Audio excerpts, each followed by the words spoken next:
नमस्ते, good morning, सुप्रभात दोस्तों। स्वागत है आपका द स्टडी इन विलेज में। तो आज है 1 जनवरी और आज मैंने कोई मोटिवेशन कोटेशन नहीं डाला है क्योंकि ये 2023 का पहला दिन और ये भारत का तिरंगा अपने आप में एक मोटिवेशन है। तो happy new year to all of you. नए साल की सभी को मेरी तरफ से हार्दिक शुभकामनाएं। मेरे और मेरे परिवार की तरफ से आपके और आपके परिवार को हार्दिक शुभकामनाएं। उम्मीद करते हैं कि नए साल में आपकी सारी चीज़ें, आपको जो ज़रूरतें हैं, सारी चीज़ें आपकी पूरी हो जाएं। तो इसी जो आज उत्साह है, इसी उत्साह के साथ हम पूरे साल पढ़ाई करेंगे, पूरे साल मेहनत करेंगे, पूरे साल इतना ज़्यादा मेहनत करेंगे कि इस बार जितना है सारा कुछ आप लोगों को जो चाहिए सब मिल जाए। तो हैप्पी न्यू ईयर फिर से अगेन। और चलिए ठीक है, आज की वीडियो स्टार्ट करते हैं। ये करंट की वीडियो है, इसमें आपको द हिंदू, पीआईबी और जनसत्ता से जो इंपॉर्टेंट चीज़ें होती हैं वो आपको इस वीडियो के माध्यम से पढ़ाई जाती हैं, आप तक पहुंचाई जाती हैं और एग्ज़ाम की दृष्टि से काफ़ी महत्वपूर्ण है। लेकिन अगर आप कुछ अलग सुन रहे हैं, एग्ज़ाम के लिए नहीं, ऐसी अपनी नॉलेज के लिए सुन रहे हैं, तो भी बहुत महत्वपूर्ण है। इसमें आपको इस वीडियो में आपको जो न्यूज़ आती है उसके साथ साथ उसकी बैकग्राउंड इन्फॉर्मेशन भी बताई जाती है।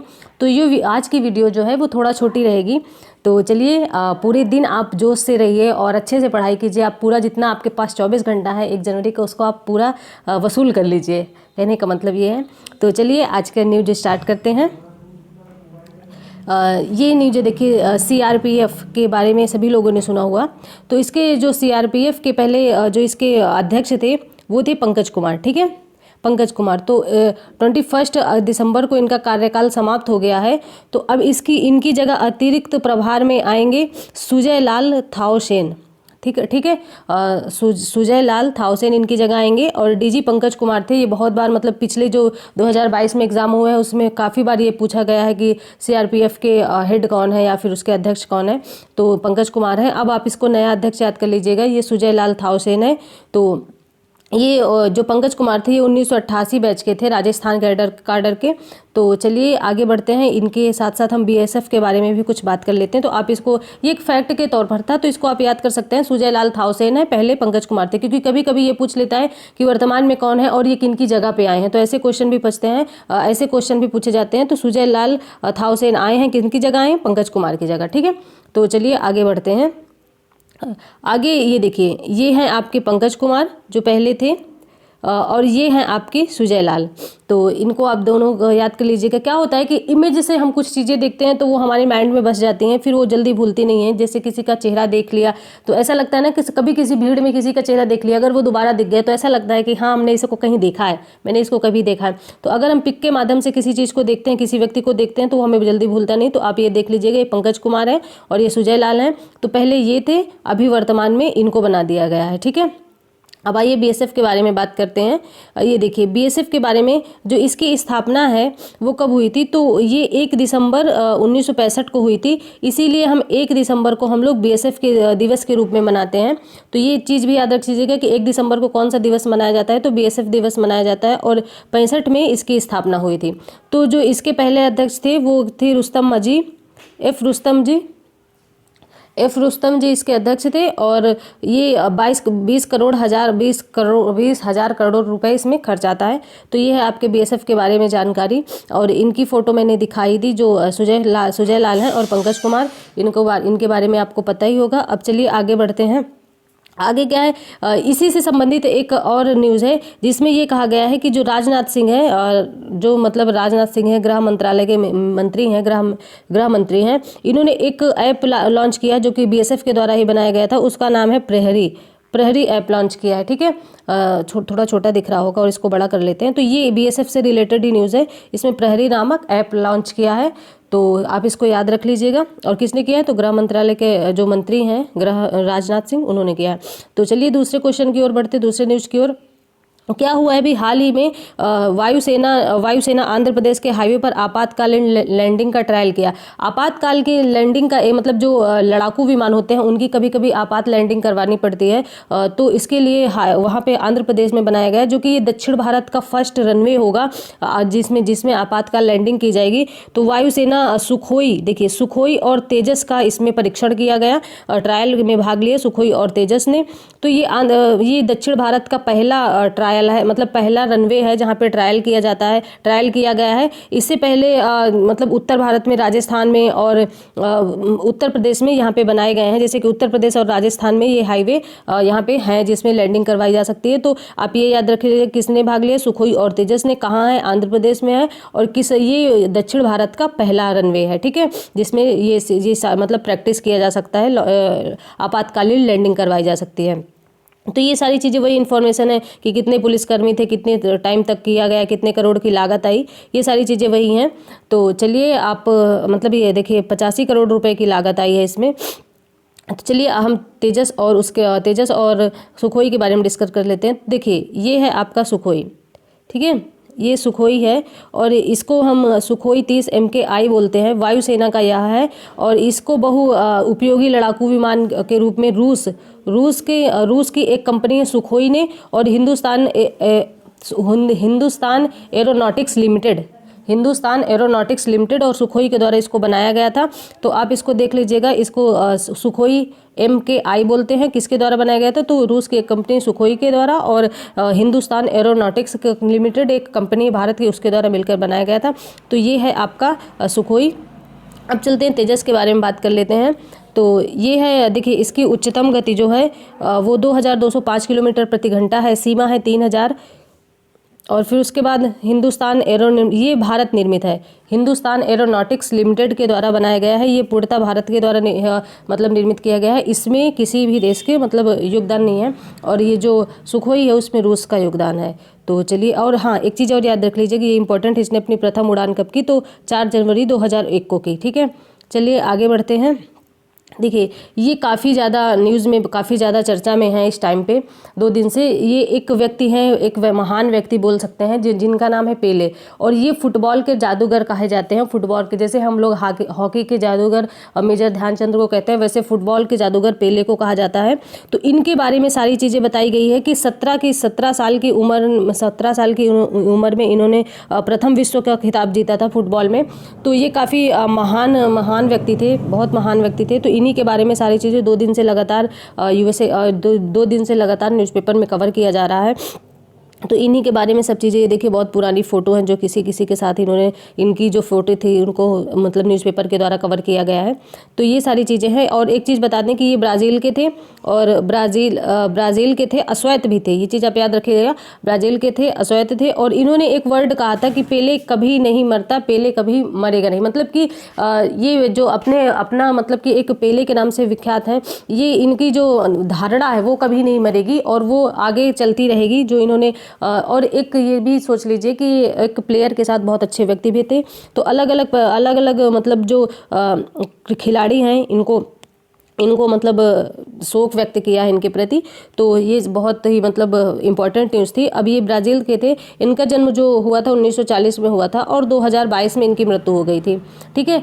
तो चलिए इसके बारे में हम डिस्कस आगे कर लेते हैं। तो पेले के बारे में काफ़ी दिन से मतलब फुटबॉल से रिलेटेड है, तो हम फीफा के बारे में अवश्य जानेंगे। देखिए फीफा क्या होता है, इसका federation international D football association. इसमें क्या होता है, ये जो फीफा है इसको हम शॉर्ट फॉर्म में फीफा बोलते हैं। ये फुटबॉल की संस्था है जो फुटबॉल का गेम करवाती है। तो ये देखिए, ये यहाँ ये जो खिताब है ये फुटबॉल का है। मतलब फुटबॉल का जो विश्व कप है या फिर कोई भी जब जीता जाता है तो ऐसे खिताब दिया जाता है। आपने जब कोई पिक देखी होगी पेले की, फिर सर्च किया होगा कहीं पे, तो ये खिताब उनके साथ अक्सर दिखा है। तो इसका फीफा का देखिए हम, इसका स्थापना कब हुई, तो 1904 में इसकी स्थापना हुई थी फ्रांस में, ठीक है।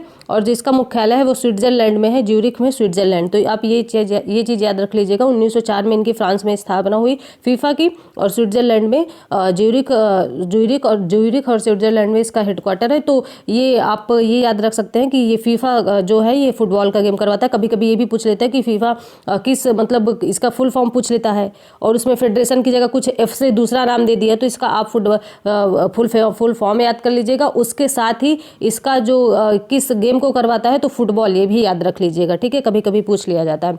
तो चलिए आगे बढ़ते हैं। देखिए इसका ज्यूरिख में हेडक्वार्टर है। तो इसके बाद हम पढ़ लेते हैं कि स्विट्जरलैंड है कहाँ।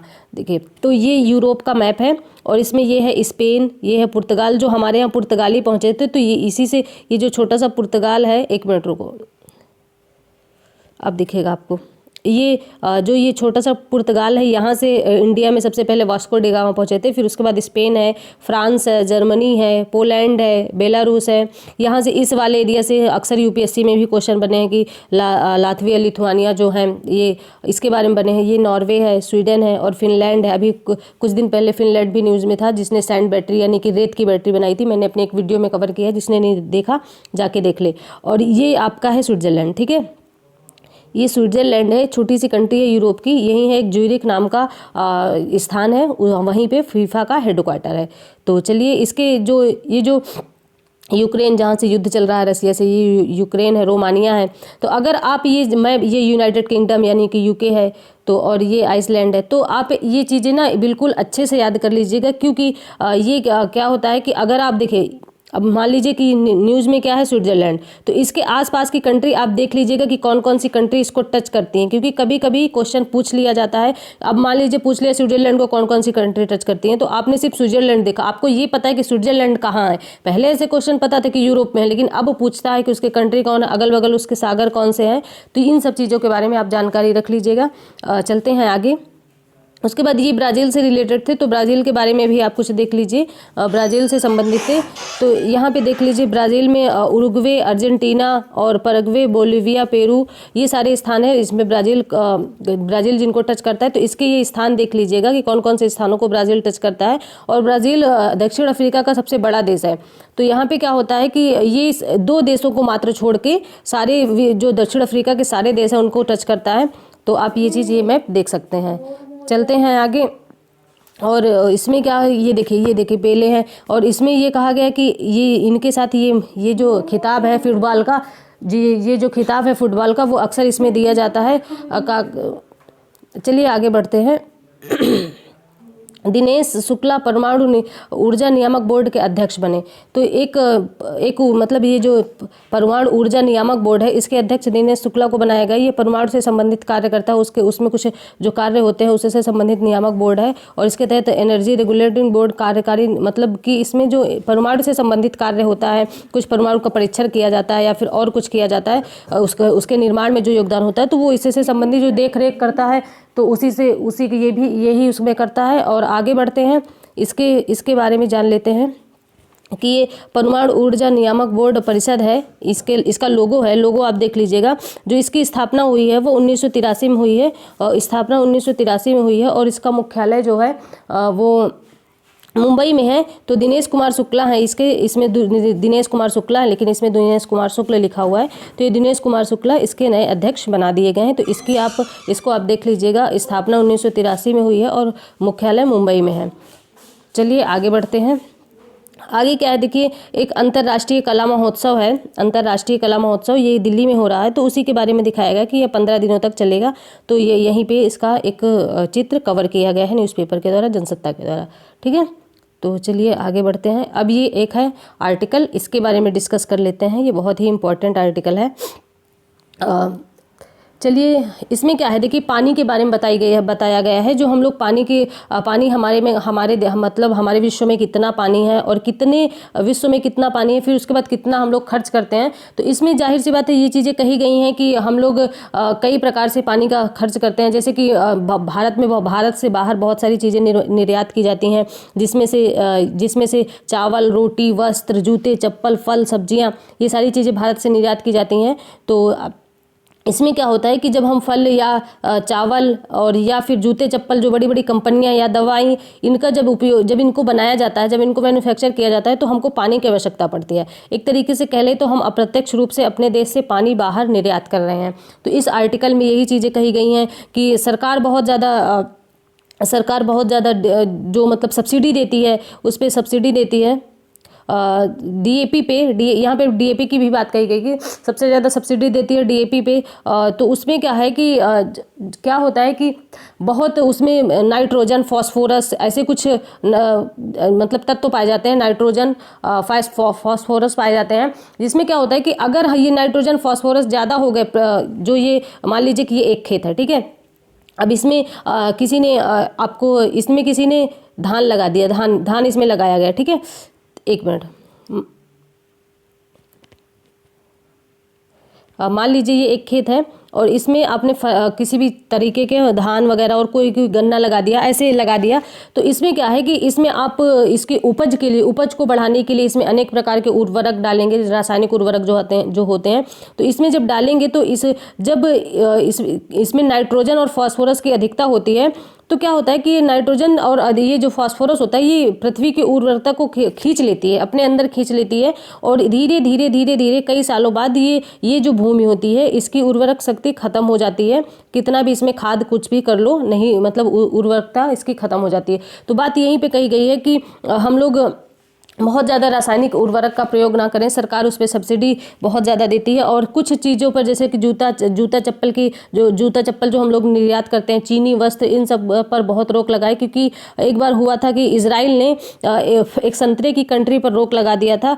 क्यों? क्योंकि उसको लगता था, इजराइल को लगा था ये कि बहुत ज़्यादा पानी यहाँ से हम लोग अप्रत्यक्ष रूप से निर्यात कर रहे हैं, तो उसने उस पर रोक लगा दिया था। तो यहाँ पे यही बात कही गई है कि हम जैसे कि कुछ भी, सबसे ज़्यादा कौन सी फसल में लगता है पानी, तो अगर ये पूछ ले सबसे ज़्यादा कौन सी फसल में पानी लगता है, तो सबसे ज़्यादा जो फसल में पानी लगता है वो चावल और गेहूँ, गन्ना और कपास। ठीक है, चावल, गेहूँ, गन्ना और कपास, ये 4 फसलें हैं जिस पे बहुत ज़्यादा पानी लगता है। और ये चीज़ आप याद रख लीजिएगा कि जो इसमें बताया गया है कि जो अगर ये पूछे कि सबसे ज़्यादा चावल मतलब सबसे ज़्यादा पानी किस में लगता है, तो धान में लगता है। और यही चीज़ें बताई गई हैं। इसमें कुछ देखिए, उत्तर भारत, ये पंजाब से रिलेटेड कुछ न्यूज़ है कि पंजाब में 1 किलो धान पैदा करने पर 5389 लीटर पानी खर्च होता है। ठीक है, और यहीं पे बताया गया है कि धान की पैदावार जब पश्चिम बंगाल में की जाती है, जब पश्चिम बंगाल में धान की पैदावार की जाती है, तो इसके लिए 2713 लीटर पानी खर्च होता है। ऐसा क्यों?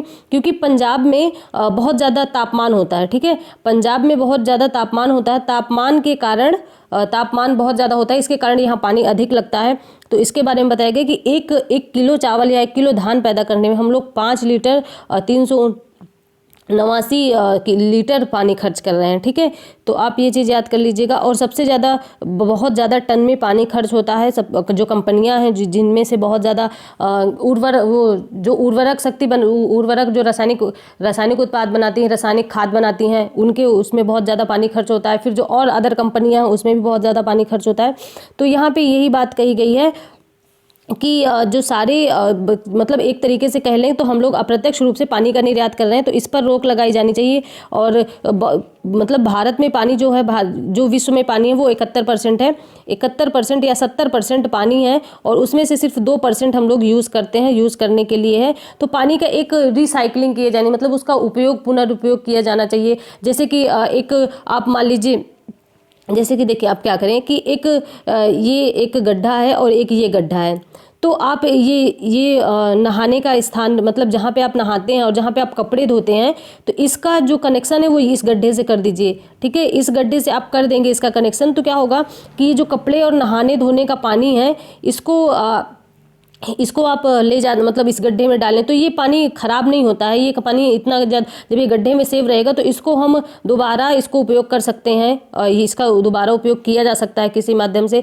इसको मतलब शुद्ध किया जा सकता है इस पानी को। फिर या तो इसको पेड़ पौधे में डाला जा सकता है, खेती की सिंचाई की जा सकती है, और बहुत सारी चीज़ें इसमें से की जा सकती हैं। तो आप जैसे जहाँ पे नहाते हैं ऐसे आप अपने आप से कर सकते हैं, या फिर छत पर आप पानी, मतलब कुछ रिसोर्स ऐसे रख सकते हैं, कुछ ऐसे संसाधन बना सकते हैं। जब बारिश हो तो बारिश का पानी यहाँ पे सेव करके रखें। इसमें तमिलनाडु बहुत आगे स्थान पे है, तमिलनाडु बहुत आगे है जो पानी को सेव करता है, बारिश के पानी को। ये चीज़ भी आप कर सकते हैं।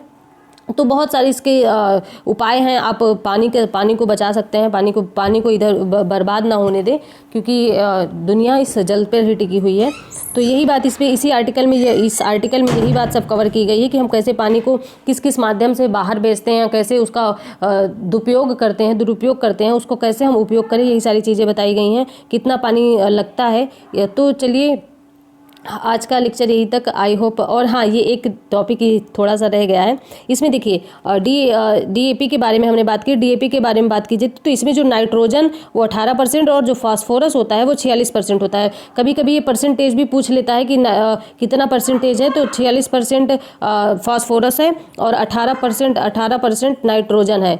तो ये सारी चीज़ें, अमोनियम नाइट्रेट होता है इसके अंदर। तो ये जो नाइट्रोजन और फास्फोरस होते हैं, सॉरी, नाइट्रोजन और फास्फोरस होते हैं, ये पृथ्वी के जो खेत होता है उसकी उर्वरक शक्ति को छीन लेते हैं। कुछ दिन बाद वो ज़मीन बंजर हो जाती है, फिर वहाँ किसान कुछ उपजा नहीं सकता। तो इसलिए जितना हो सके इस किसान को भी मतलब ऐसा करना चाहिए कि जितना हो सके इन रासायनिक उर्वरकों का कम से कम प्रयोग करें। और ये बोरी तो सब जो ग्रामीण क्षेत्र से आते हैं उन लोगों ने देखी ही होगी। तो यही सब चीज़ें, इसका फुल फॉर्म भी याद कर लीजिएगा, कभी कभी वनडे एग्जाम में पूछ लेता है फुल फॉर्म। और इसका परसेंटेज तो जरूर याद कर लीजिएगा कि नाइट्रोजन फास्फोरस का कितना कितना परसेंटेज है। तो आई होप आपको ये लेक्चर समझ में आया होगा। और वीडियो अच्छी लगी हो तो प्लीज़ लाइक, सब्सक्राइब, शेयर करें। और फिर से एक बार नए साल की हार्दिक शुभकामनाएं। आप अपने स्टडी पे फोकस करिए, अपने स्टडी को एकदम बेहतरीन बनाइए और पूरा जो आपके पास 24 घंटा है एकदम उस पर लग जाइए, ठीक है। और आज तो सबका जोश हाई ही रहेगा। तो चलिए ठीक है, मिलते हैं नेक्स्ट वीडियो में। और अगर वीडियो अच्छी लगी हो तो प्लीज़ लाइक, सब्सक्राइब, शेयर करें। अपने और अपने परिवार का ध्यान रखें, अपनी हेल्थ का ध्यान रखें। मिलते हैं नेक्स्ट वीडियो में। धन्यवाद।